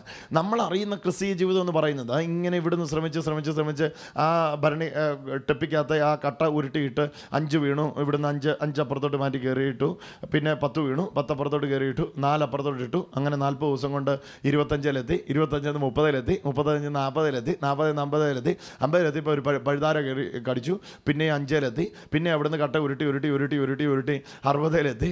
60 എന്നൊരു പാമ്പ് വിഴുങ്ങി. 10-ലെത്തി. പിന്നെ അവിടുന്ന് കട്ട ഉരുട്ടി ഒരു പരുവത്തിന് കണ്ണൊക്കെ അടച്ച് വിശുദ്ധനായി സ്തോത്രമൊക്കെ പറഞ്ഞ് 90-ലെത്തിയപ്പോൾ പിന്നെ അവിടുന്ന് വലിയ പാമ്പ് വിഴുങ്ങി. പിന്നെ 1-ലെത്തി. ഇത് എണിയും പാമ്പും കളിയാ, ക്രിസ്തീയ ജീവിതമല്ല. ക്രിസ്തീയ ജീവിതം എങ്ങനെയാണെന്ന് അറിയാം? എന്നെ 100 കൊണ്ട് ഇരുത്തിയിട്ട് എന്നോട് പറയും, താഴത്തെ പാമ്പിനെ കണ്ടോ, അതിനെ പോയി ചവിട്ടിയേച്ച് പോരെ. താഴത്തെ പഴുതാരെ കണ്ടോ, അതിനെ പോയി ചവിട്ടിയേച്ച് പോരെ. അല്ല, ഞാൻ ഉരുട്ടി മേളിൽ കയറുന്നതല്ല. യേശു എന്നെ യഥാസ്ഥാനപ്പെടുത്തിയത് കൊണ്ടാണ് ഞാൻ അവൻ്റെ ഇഷ്ടം ചെയ്യുന്നത് എന്ന് പറഞ്ഞ്, യേശു എന്നെ യഥാസ്ഥാനപ്പെടുത്തിയത് കൊണ്ടാണ് ഞാൻ അവൻ്റെ ഇഷ്ടം ചെയ്യുന്നത്. ആ വാക്യം ഒന്നുകൂടെ വേണമെങ്കിൽ ഇത് വായിച്ചോ ബ്രദർ, ആ വാക്യം ഒന്നുകൂടെ വായിച്ചോ. നിങ്ങളെ അവൻ്റെ ഇഷ്ടം ചെയ്യുവാൻ തക്കവണ്ണം എല്ലാ നന്മയിലും യഥാസ്ഥാനപ്പെടുത്തി തനിക്ക് പ്രസാദമുള്ളത് യേശുക്രിസ്തു മുഖാന്തരം നമ്മിൽ നിവർത്തിക്കുമാറാകട്ടെ. കണ്ടോ, യേശു വഴി നമ്മിൽ നിവർത്തിക്കുക. ആര്? യേശുവിനെ മരിച്ചവരുടെ ഇടയിൽ നിന്ന് ഉയർപ്പിച്ച ആള്. യേശുവിനെ മരിച്ചവരുടെ ഇടയിൽ നിന്ന് ഉയർപ്പിച്ചത് ആരാ? പിതാവായ ദൈവം. ആ പിതാവായ ദൈവം യേശു വഴി നമ്മളിൽ നിവർത്തിക്കുകയാണ്. എന്ത്? യഥാസ്ഥാനപ്പെടുത്തി. വെച്ചോ, നിങ്ങളെ അവൻ്റെ ഇഷ്ടം ചെയ്യാൻ. അപ്പോൾ ഒരാൾ ഇന്ന് ദൈവത്തിൻ്റെ ഇഷ്ടം ചെയ്യുന്നെങ്കിൽ അവനെ ഇഷ്ടം ചെയ്യാൻ യഥാസ്ഥാനപ്പെടുത്തിയത് കൊണ്ടാണ് ചെയ്യുന്നത്. അല്ലാതെ ആ ചെയ്തതിൽ പുകഴുവാനും പ്രശംസിപ്പാനും വ്യക്തിക്കൊന്നുമില്ല. കർത്താവേ, നിൻ്റെ ഇഷ്ടം ചെയ്യാൻ, നിൻ്റെ ഇഷ്ടം ചെയ്തിട്ട് ഞാൻ വരുന്നു എന്ന് പറയാൻ ആർക്കുമില്ല. കാരണം ഞാൻ ദൈവത്തിൻ്റെ ഇഷ്ടം ചെയ്യുന്നെങ്കിൽ അത് ചെയ്യാൻ തക്കവണ്ണം മരിച്ചവരുടെ ഇടയിൽ നിന്ന് യേശുവിനെ ഉയർപ്പിച്ചവൻ എന്നെ യഥാസ്ഥാനപ്പെടുത്തിയത് കൊണ്ടാണ് ഞാൻ അവൻ്റെ ഇഷ്ടം ചെയ്യുന്നത്. ഹല്ലേലൂയ. കരമടിച്ചു യേശുവിന് മഹത്വം കൊടുത്തേ. ഹല്ലേലൂയ. ഈ നിത്യനിയമത്തിൻ്റെ കീഴിൽ എല്ലാം ഇങ്ങനെയാണ്. ഈ നിത്യനിയമത്തിൻ്റെ കീഴിലെല്ലാം ഇങ്ങനെയാണ്. പ്രിയമുള്ളവരെ, ഞാൻ പിന്നെയും ആവർത്തിക്കാം, ഈ നിത്യനിയമത്തിൻ്റെ കീഴിലെല്ലാം ഇങ്ങനെയാണ്. അവൻ നിങ്ങളെ യഥാസ്ഥാനപ്പെടുത്തിയത് കൊണ്ട് നിങ്ങൾ അവൻ്റെ ഇഷ്ടം ചെയ്യുന്നു. അവൻ നിങ്ങളുടെ മേൽ അവിടുന്ന് നിങ്ങളുടെ മേൽ പ്രസാദിച്ചത് കൊണ്ട് ആ പ്രസാദത്തിൽ നിങ്ങൾ ജീവിക്കുന്നു. താഴേക്കൊന്ന് വായിച്ചു അതിൻ്റെ വാക്കുകൾ. വായിച്ചു. അവൻ്റെ ഇഷ്ടം ചെയ്യാൻ തനിക്ക് പ്രസാദമുള്ളത് യേശുക്രിസ്തു മുഖാന്തരം നമ്മിൽ നിവർത്തിക്കുമാറാകട്ടെ. യേശുക്രിസ്തു മുഖാന്തരം നമ്മിൽ നിവർത്തിക്കുകയാണ്. എന്ത്? ദൈവത്തിന് ഇഷ്ടമുള്ള, ദൈവത്തിന് പ്രസാദമായത്. അവിടെയാണ് ആ കാര്യം നടക്കുന്നത്. ദൈവമേ, നിനക്ക് പ്രസാദമുള്ള കാര്യം എനിക്ക് ചെയ്യാൻ താല്പര്യമുണ്ട്, ഞാനത് ചെയ്ത് നിന്നെ പ്രസാദിപ്പിക്കാമെന്ന് പറയുമ്പം ദൈവം എന്നോട് തിരിച്ച് പറയാം, നീ അത് ചെയ്യുന്നെങ്കിൽ അതിൻ്റെ അർത്ഥം ഞാൻ നിന്നെ യഥാസ്ഥാനപ്പെടുത്തി എനിക്ക് പ്രസാദമുള്ളത് ചെയ്യത്തക്ക തരത്തിൽ ഞാൻ നിന്നെ നടത്തിയത് കൊണ്ടാണ് നീ അത് ചെയ്യുന്നത്. അല്ലാതെ നിനക്ക് ചെയ്യാനൊക്കത്തില്ല. എന്നെ പിരിഞ്ഞ് നിങ്ങൾക്കൊന്നും ചെയ്യാൻ പറ്റുകയില്ല. ഞാനുണ്ടെങ്കിൽ എല്ലാം ചെയ്യാനൊക്കും. ഹല്ലേലൂയ. ഞാൻ മുന്തിരിവള്ളിയും നിങ്ങൾ ഹല്ലേലൂയ എന്നിലെ കൊമ്പുകളുമാകുന്നു. കൊമ്പിന് മുന്തിരിവള്ളി നിന്നിട്ടല്ലാതെ ഫലം കായ്ക്കാൻ കഴിയാത്തതുപോലെ എന്നെ പിരിഞ്ഞ് നിങ്ങൾക്ക് ഫലം കായ്ക്കാൻ കഴിയുകയില്ല. കരമടിച്ച് യേശുവേ, അങ്ങയിൽ എന്നെ യഥാസ്ഥാനപ്പെടുത്തിയതിന് നന്ദി. കർത്താവേ, അങ്ങയിൽ എന്നെ നിർത്തിയതിന് നന്ദി. യേശുവേ, ഒന്ന് സ്വീകരിച്ച മക്കളെ, ഈ നിത്യ നിയമത്തിന്റെ കീഴിലേക്കൊന്ന് കയറിക്കേ, ഈ നിത്യ നിയമത്തിലേക്കൊന്ന് കയറിക്കേ. Hallelujah, hallelujah. ഒന്ന് ചേർന്ന് കരമടിച്ചൊന്ന് യേശുവിന് മഹത്വം കൊടുത്തേ. യേശുവേ നന്ദി, യേശുവേ നന്ദി, യേശുവേ ആരാധന. ഓ ഹല്ലേലൂയ. യേശുക്രിസ്തു വഴിയായി 21-ാമത്തെ വാക്യം കൂടെ ഞാനൊന്ന് വായിച്ച് അവസാനിപ്പിക്കാം. നിങ്ങളെ അവൻ്റെ ഇഷ്ടം ചെയ്യുവാൻ തക്കവണ്ണം എല്ലാ നന്മയിലും യഥാസ്ഥാനപ്പെടുത്തി. ഹല്ലേലൂയ. നിത്യനിയമത്തിൻ്റെ കീഴിൽ ഇതാ സംഭവിച്ചത്. നിങ്ങളെ അവൻ്റെ ഇഷ്ടം ചെയ്യുവാൻ തക്കവണ്ണം എല്ലാ നന്മയിലും യഥാസ്ഥാനപ്പെടുത്തി. ഒന്ന് പറഞ്ഞേ, എന്നെ അവിടുത്തെ ഇഷ്ടം ചെയ്യാൻ തക്കവണ്ണം എല്ലാ നന്മയിലും യഥാസ്ഥാനപ്പെടുത്തി. ചേർന്ന് പറ, എന്നെ അവിടുത്തെ ഇഷ്ടം ചെയ്യാൻ തക്കവണ്ണം എല്ലാ നന്മയിലും. അറിഞ്ഞോണ്ടാണോ ഈ പറയുന്നേ? മനസ്സിലാക്കിക്കൊണ്ടാണോ ഈ പറയുന്നേ? എന്നെ അവിടുത്തെ ഇഷ്ടം ചെയ്യാൻ തക്കവണ്ണം എല്ലാ നന്മയിലും യഥാസ്ഥാനപ്പെടുത്തിയത് കൊണ്ട് ഇങ്ങനെ പറഞ്ഞു, യഥാസ്ഥാനപ്പെടുത്തിയ നിത്യ നിയമത്തിന്റെ കീഴിലാണ് ഞാൻ വന്നിരിക്കുന്നത്. അതിനുവേണ്ടിയാണ് ആടുകളുടെ വലിയ ഇടയനായ യേശുക്രിസ്തു തൻ്റെ മരണത്താൽ ഒരു വലിയ വഴി തുറന്നത്. അതാ ഇവിടെ തുടങ്ങും പറയുന്നത്, നിത്യ നിയമത്തിന്റെ രക്തത്താൽ ആടുകളുടെ വലിയ ഇടയനായ നമ്മുടെ കർത്താവായ യേശു. ഹല്ലേലൂയ. ഒന്ന് പറഞ്ഞേ, ആടുകളുടെ വലിയ ഇടയനായ നമ്മുടെ കർത്താവായ യേശു ക്രിസ്തു. ഹല്ലേലൂയ. അവിടെ തന്നെ ആ ക്രിസ്ത്യ ജീവിതത്തിന്റെ യഥാർത്ഥ ചിത്രം തുറന്നു കഴിഞ്ഞു. നിങ്ങൾ വെറും ആടാണ്, ഇടയനാ നിങ്ങളെ നയിക്കുന്ന മുഴുവൻ. ഹല്ലേലൂയ. ഇടയനാ നിങ്ങളെ നയിക്കുന്ന മുഴുവൻ. ഏതെങ്കിലും ഒരു ആടിന് ബലഹീനത ഉണ്ടെങ്കിൽ അന്നത്തെ ഇടയന്മാർ ചെയ്തിരുന്നത് എങ്ങനെയാണെന്നറിയോ? ആ ആടിനെ എടുത്ത് തോളിലോട്ടിടും. കണ്ടിട്ടില്ലേ ആ ചിത്രമെങ്കിലും നിങ്ങൾ?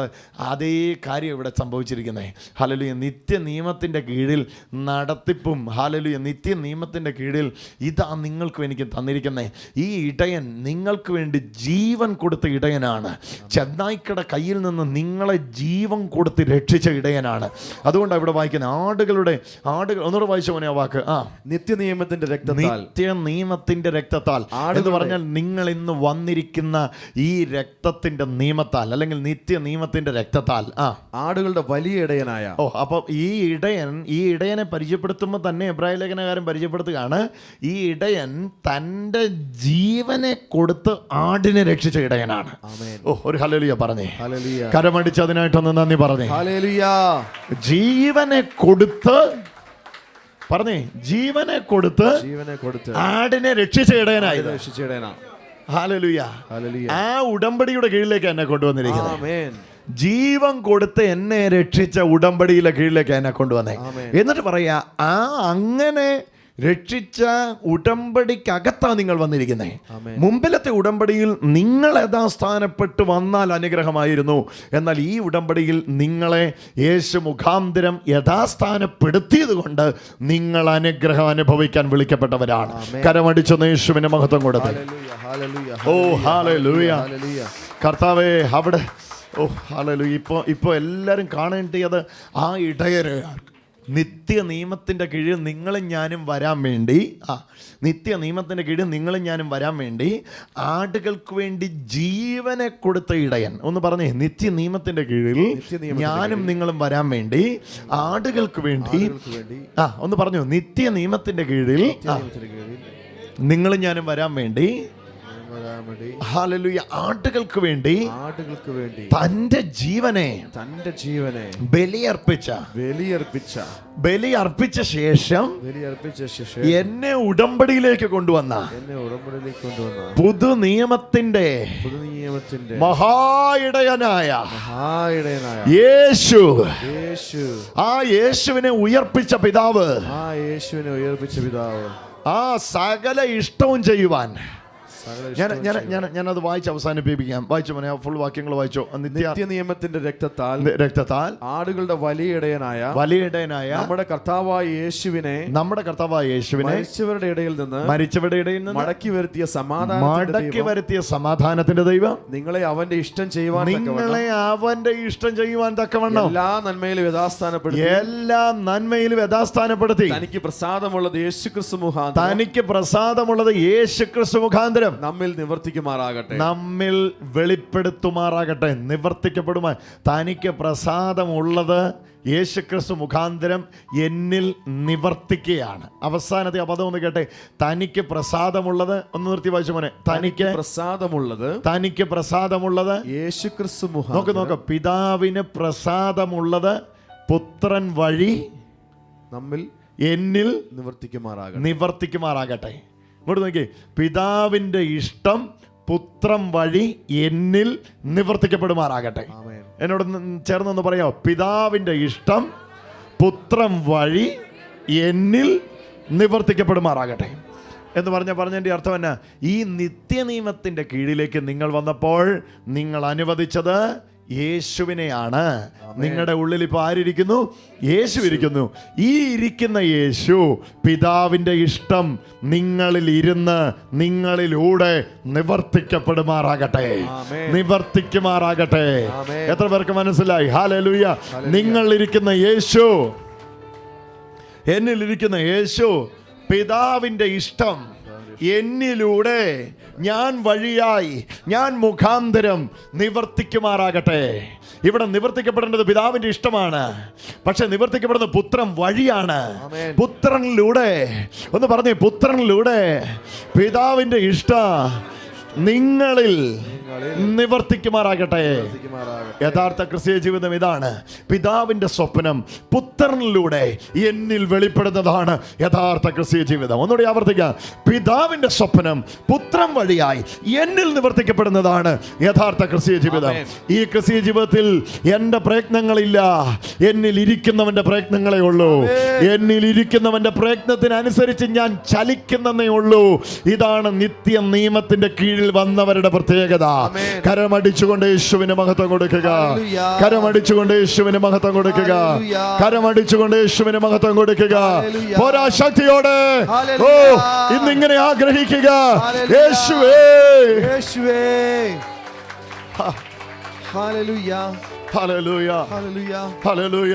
ഹല്ലേലൂയ. ഞാൻ പറയാം, ഞാൻ ഒരാളെ നിർത്തിക്കൊണ്ട് പറഞ്ഞാൽ നിങ്ങൾക്ക് അത് കൂടുതൽ മനസ്സിലാകും. ശ്രദ്ധിച്ച് കേൾക്കുക. ഈ മനുഷ്യനിൽ നിവർത്തിയാകേണ്ടിയത് പിതാവിൻ്റെ ഇഷ്ടമാണ്. പിതാവിൻ്റെ ഇഷ്ടം ഈ മനുഷ്യനിൽ നിവർത്തിയാക്കാൻ വേണ്ടിയാണ് യേശുവിനെ അയച്ചത്. ഇപ്പോഴിതാ അയക്കപ്പെട്ട യേശു, മഹത്വത്തിൻ്റെ പ്രത്യാശയായ ക്രിസ്തു ഇദ്ദേഹത്തിൽ ഇരിക്കുന്നു. ഈ ഇദ്ദേഹത്തിൽ ഇരിക്കുന്ന മഹത്വത്തിൻ്റെ പ്രത്യാശയായ ക്രിസ്തു മുഖാന്തരം ഈ കയ്യിലൂടെ പിതാവിൻ്റെ ഇഷ്ടങ്ങൾ മുഴുവൻ നിവർത്തിക്കപ്പെടുന്നു. പിതാവിൻ്റെ ഇഷ്ടങ്ങൾ മുഴുവൻ നിവർത്തിക്കപ്പെടുന്നു. എത്ര പേർക്ക് മനസ്സിലായി? എത്ര പേർക്ക് മനസ്സിലായി? എത്ര പേർക്ക് മനസ്സിലായി? ഒരു ഹല്ലേലൂയ പറഞ്ഞേ, ഒരു ഹല്ലേലൂയ പറഞ്ഞേ.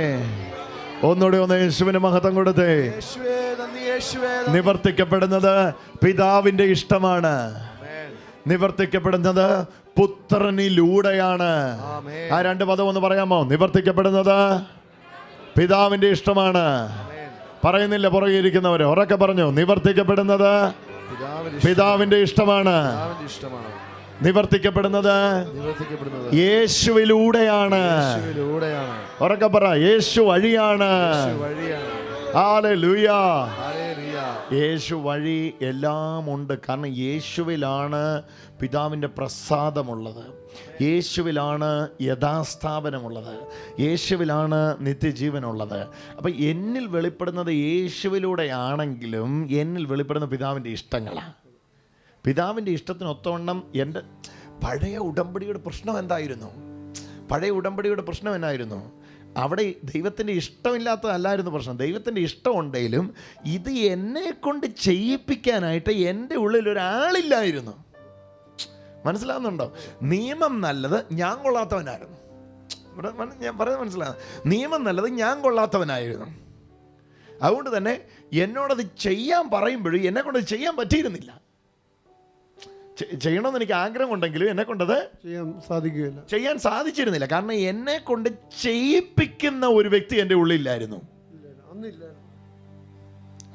പഴയ ഉടമ്പടിയിൽ. എന്നാൽ ഈ നിത്യ ഉടമ്പടിയിൽ ചെയ്യിപ്പിക്കുന്ന ഒരാളെ തന്നു. ചെയ്യിപ്പിക്കുന്ന ഒരാളെ തന്നു. ആ ആളിനകത്തിരിക്കയാ. ആ ആളിനകത്തിരിക്കയാ. ആ ആളകത്തിരുന്ന് പിതാവിന്റെ ഇഷ്ടം പുത്രൻ വഴിയായി നിങ്ങളിൽ നിവർത്തിയാക്കുന്നേ. ഓ ഹല്ലേലൂയ. അതാ എബ്രായ ലേഖനകാരൻ പറഞ്ഞ് അവസാനിപ്പിക്കുന്നേ. ഒന്നുകൂടെ വായിച്ച് അവസാനിപ്പിച്ച മോനെ. പിതാവിന്റെ ഇഷ്ടം പുത്രൻ വഴിയായി, പുത്രൻ മുഖാന്തരം വായിച്ചു. നിങ്ങളെ അവന്റെ ഇഷ്ടം ചെയ്യുവാൻ തക്കവണ്ണം, നിങ്ങളെ അവന്റെ ഇഷ്ടം ചെയ്യുവാൻ തക്കവണ്ണം എല്ലാ നന്മയിലും യഥാസ്ഥാനപ്പെടുത്തി, എല്ലാ നന്മയിലും യഥാസ്ഥാനപ്പെടുത്തി തനിക്ക് പ്രസാദമുള്ളത്, തനിക്ക് പ്രസാദമുള്ളത് യേശുക്രിസ്തു മുഖാന്തരം യേശു വഴി നമ്മിൽ നിവർത്തിക്കുമാറാകട്ടെ. യേശു വഴി എന്നിൽ നിവർത്തിക്കുക. ആര്? പിതാവ്. അവിടെ ഞാനാണോ നിവർത്തിച്ചേ? അല്ല, ഞാൻ വിധേയപ്പെട്ടേ ഉള്ളതിന്. ഞാൻ വിധേയപ്പെട്ടതുപോലെ എന്നിൽ ഇരുന്ന വിധേയത്വം കൊണ്ടാ, എന്നിൽ ഇരുന്ന വിധേയപ്പെടൽ കൊണ്ടാ. എന്നിൽ ഇരുന്ന വിധേയപ്പെടലിൻ്റെ പേര് യേശു എന്നാ. യേശു എന്ന വിധേയപ്പെടൽ എന്നിൽ ഇരുന്നുകൊണ്ട് ഞാൻ വിധേയപ്പെട്ടു. ആ വിധേയപ്പെടലിനാൽ പിതാവിന്റെ ഇഷ്ടം മുഴുവൻ എന്നിൽ നിവർത്തിയായി. കരമടിച്ച് യേശുവിന്റെ മഹത്വം. What a Christian life is this. നിത്യ നിയമത്തിന്റെ രക്തത്താൽ. ആമേൻ. ഹല്ലേലൂയ. ഹല്ലേലൂയ. Blood which is for an eternal covenant. നിത്യ നിയമത്തിന്റെ രക്തം. ഒന്ന് പറഞ്ഞു, നിത്യ നിയമത്തിന്റെ രക്തം. ചേർന്ന് പറഞ്ഞു, നിത്യ നിയമത്തിന്റെ രക്തം. ഹല്ലേലൂയ. ഹല്ലേലൂയ. അന്ന് വൈകാരികതയോട് നോ പറയാൻ പറ്റിയില്ല. ഇന്ന് വൈകാരികതയോട് നോ പറയാൻ പറ്റും. അതിൻ്റെ കീഴിൽ നിങ്ങൾക്ക് നിങ്ങളെ കൺട്രോൾ ഇല്ല. പക്ഷേ ഇതിൻ്റെ കീഴിൽ നിങ്ങൾക്ക് നിങ്ങളെ കൺട്രോൾ ഇല്ല. പക്ഷെ നിങ്ങളിൽ കൺട്രോൾ എടുക്കുന്ന വേറൊരാളുണ്ട്. You are allowing somebody to control you. നിങ്ങൾ ആരെയും അനുവദിക്കുന്നു നിങ്ങളെ കൺട്രോൾ ചെയ്യാൻ. അയാൾ നിങ്ങളെ പിടിച്ചുകൊണ്ട് കൊണ്ട് ചെയ്യിക്കുകയാണ്. ഹല്ലേലൂയ. ക്രിസ്തീയ ജീവിതം ഞാൻ ജീവിക്കുന്ന ജീവിതമാണ്, പക്ഷെ എന്നിൽ വന്ന ജീവനെ കൊണ്ട് ജീവിക്കുന്ന ജീവിതമാണ്. ആമേൻ. എന്നിൽ ജീവിക്കുന്ന യേശുവിനെ കൊണ്ട് ഞാൻ ജീവിക്കുന്ന ജീവിതമാണ് ക്രിസ്തീയ ജീവിതം. ആമേൻ. എൻ്റെ ബ്രദറെ, ഞാൻ യേശുവിൽ ജസ്റ്റ് റെസ്റ്റ് ചെയ്തേ ഉള്ളൂ. കർത്താവ എന്നെ കൊണ്ട് ചെയ്യിപ്പിച്ചത്. പക്ഷെ ഇത് മുഴയല്ല, മരവിപ്പ. ഓക്കെ, ഈ സൈഡിന്. ഓക്കെ, നിങ്ങൾ 3 പേര് നിന്ന് ഈ മിനിറ്റിൽ ഇവർ 3 പേര് സൗഖ്യമാകാൻ പോവുക. ആദ്യമായിട്ട് ഇന്ന് മീറ്റിങ്ങിന് വരുന്ന ഒരാൾ കൈ ഉയർത്തിക്കാട്. ആദ്യമായിട്ട് ഇന്ന് മീറ്റിങ്ങിന് വരുന്ന ഒരു സഹോദരി, മോൾ ആദ്യം വേണ്ടാണ് വരുന്നത്. ഇങ്ങോട്ട് വന്നേ. കർത്താവ് സൗഖ്യമാക്കുന്നതിന് മുമ്പേ നിങ്ങൾ ഈ മുഴയൊന്ന് കണ്ട് ഒന്ന് സ്ഥിരീകരിച്ച് എന്നിട്ട് നമുക്ക് പ്രാർത്ഥിക്കാം. നമുക്കൊന്ന് പ്രാർത്ഥിക്കാം. മോനെ, ആ മുഴയൊന്ന് തൊടിയിച്ച്, മുളയൊന്ന് തൊടിയിച്ച് ഒന്ന് കാണിച്ചു കൊടുത്തേ. തൊട്ടോ മോളെ? ഉണ്ടല്ലോ, ശരിയാണല്ലോ, കണ്ടതാണല്ലോ. മോളെ എവിടുന്ന വരുന്നത്? മോളുടെ പേരെന്നാ? എൻ്റെ പേര് അഞ്ജു. അഞ്ജു. ഓക്കെ, ഇതും കൂടെ ഒന്ന് തൊടിയിച്ച് മോനെ. ഇപ്പോൾ തന്നെ നമുക്ക് പ്രാർത്ഥിക്കാം. യേശു സൗഖ്യമാക്കും. തൊട്ടോ മോനെ? ഓക്കെ, ചേച്ചി ഇങ്ങോട്ട് കയറിയുന്നു. കാൽവരി ക്രൂശിലെ കഷ്ടാനുഭവമേ, ഞങ്ങളത് ധ്യാനിക്കുന്നു. 2015 വർഷങ്ങൾക്ക് മുമ്പ് രോഗശാപബന്ധനങ്ങളുടെ വില കൊടുത്തവനെ,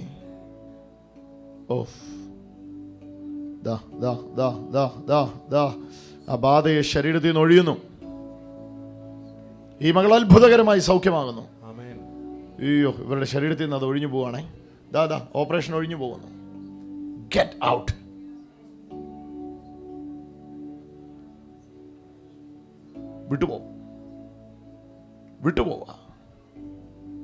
വിട്ടുപോവുക. സർജറി വേണ്ട. ഇന്ന് യേശു സൗഖ്യമാക്കുക. ഈ മകൾ എഴുന്നേൽക്കുമ്പോൾ അത് കാണുകയില്ല. യേശുവിൻ്റെ നാമത്തിൽ ഒഴിഞ്ഞു പോവുക.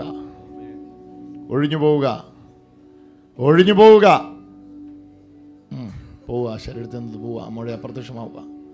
കാണേണ്ടിയവരെല്ലാം കണ്ടോ? യേശുവിൻ്റെ നാമത്തിൽ അത് അപ്പുറത്ത്. എല്ലാവരും ഒന്ന് ചേർന്ന് പ്രാർത്ഥിച്ചോ.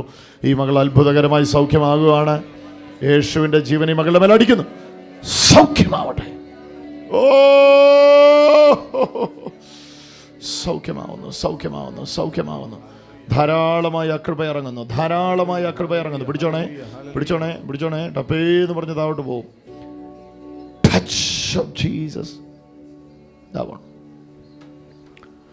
ആ മകളെ യേശു സൗഖ്യമാക്കുന്നുണ്ടെന്ന് കരമടിച്ചെന്ന് യേശുവിന് മാത്രമാണ്. ആ മകളെ യേശു സൗഖ്യമാക്കുന്നുണ്ടെന്ന് കരമടിച്ചെന്ന് യേശു. എഴുന്നേൽക്കുമ്പോൾ അതവിടെ കാണുകയില്ല എന്ന് വിശ്വസിക്കുന്നവരെ കരമടിച്ചോ. എഴുന്നേൽക്കുമ്പോൾ അതവിടെ കാണുകയില്ല എന്ന് ഉറപ്പുള്ളവരെ കരമടിച്ചോ. യേശുവാദി ചെയ്യുന്നത്. ഈ യേശു ജീവിക്കുന്നു. എടുക്ക. അവരെ പോക്ക. ഹല്ലേലൂയ. യേശുവിൻ്റെ കരം വന്ന മകളെ തൊട്ട് കഴിഞ്ഞു.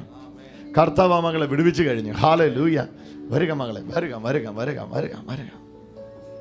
ഹല്ലേലൂയ. എന്നാ പേര്? ഓമന. എവിടുന്ന വരുന്നേ? ചിറ്റാനപ്പാറ. ഓക്കെ. ജീസസ്. തപ്പി കൊണ്ടുവന്ന് അവിടെ ഉണ്ടോന്ന് ആ മോളെയും കൂടെ ഒന്ന് കാണിച്ച്. ഓ, എൻ്റെ യേശുവേ. അവിടെ ഇല്ല. അതെവിടെ ഇല്ല. ഇല്ല. കരങ്ങളെ അടിച്ചോണ്ടോന്ന് യേശുവിനൊന്ന് മഹത്വം കൊടുത്താട്ടെ. കർത്താവേ, ഈ നിത്യ ഉടമ്പടിയിലേക്ക് വന്നവർക്കായി സ്തോത്രം. ആമേൻ. ഗലാത്യർ 4:4 പറയുന്ന പോലെ കാലസമ്പൂർണ്ണത വന്നപ്പോൾ ദൈവം തന്റെ പുത്രനെ സ്ത്രീയിൽ നിന്ന് ജനിച്ചവനായി ന്യായപ്രമാണത്തിന് കീഴിൽ ജനിച്ചവനായി നിയോഗിച്ചയച്ചത് അവൻ ന്യായപ്രമാണത്തിന് കീഴിലുള്ള ഒരു വിലയ്ക്ക് വാങ്ങിയിട്ട് ഞാൻ പുത്രത്വം പ്രാപിക്കേണ്ടതിന് തന്നെ. ആമേൻ. എന്നെ രക്ഷിപ്പാൻ കഴിയാത്ത നിയമവ്യവസ്ഥയ്ക്കകത്തുനിന്ന് എന്നെ രക്ഷിച്ച് നിത്യ നിയമത്തിനകത്ത് എന്നെ കൊണ്ട് നട്ടതുകൊണ്ട് നന്ദി. ആമേൻ. അന്ന് എന്നിൽ പ്രവർത്തിക്കാൻ ഞാൻ എത്ര ശ്രമിച്ചിട്ടും നടന്നിരുന്നില്ല. എന്നാൽ ഇന്ന് എൻ്റെ ശ്രമത്തിനപ്പുറത്ത് എന്നിൽ ശ്രമിക്കുന്ന യേശുവിനായിട്ട് നന്ദി. യേശുവേ. എന്നിൽ ഇരുന്ന് ശ്രമിക്കുന്ന യേശുവിനായിട്ട് നന്ദി. യേശുവേ. Thank you. ഹല്ലേലൂയ. തോറ്റവരെന്നെ കേൾക്കുന്നുണ്ട്, പരാജയപ്പെട്ടവരെന്നെ കേൾക്കുന്നുണ്ട്, വഴിമുട്ടിയവരെന്നെ കേൾക്കുന്നുണ്ട്, നാളെ എങ്ങനെയെന്ന് ചിന്തിക്കുന്നവരെന്നെ കേൾക്കുന്നുണ്ട്. ഈ സമയത്ത് തന്നെ കർത്താവേ, എനിക്കറിയാം ഇത് അവർ ജീവിച്ച് തീർക്കുന്ന ജീവിതമല്ല, അവരിലിരിക്കുന്ന യേശുവിനാൽ ജീവിക്കുന്ന ജീവിതമാണ്. ആമേൻ. ആ ജീവിതത്തിൻ്റെ മഹത്വം നിന്റെ മക്കൾ അറിയട്ടെ. ആമേൻ. നിരാശപ്പെടുത്തി വെച്ചിരിക്കുന്ന സകല നിരാശ ചങ്ങലകളും ഇന്നിവിടെ പൊട്ടട്ടെ യേശുവിന്റെ നാമത്തിൽ. ആമേൻ. രോഗികളായ മക്കൾ സൗഖ്യമാവട്ടെ. ആമേൻ. അവർ വന്നിരിക്കുന്ന ഉടമ്പടിയുടെ വലിപ്പം അവർ കാണട്ടെ. ആമേൻ. രക്തത്തിൻ്റെ ഉടമ്പടി, യേശുവിൻ്റെ രക്തത്തിൻ്റെ വലിയ ഉടമ്പടിയിലേക്ക് അവരെ കൊണ്ടുവന്നിരിക്കുന്നതിനായിട്ട് നന്ദി. യേശുവേ. മഹത്വത്തിനായിട്ട് തീരട്ടെ. ആമേൻ. യേശുവിൻ്റെ നാമത്തിൽ. നെഞ്ചിലെ ചോരയാൽ എന്നെ വീണ്ടെടുത്ത യേശുവേ, അപ്പാ പിതാവേ എന്നു വിളിക്കും മകനായി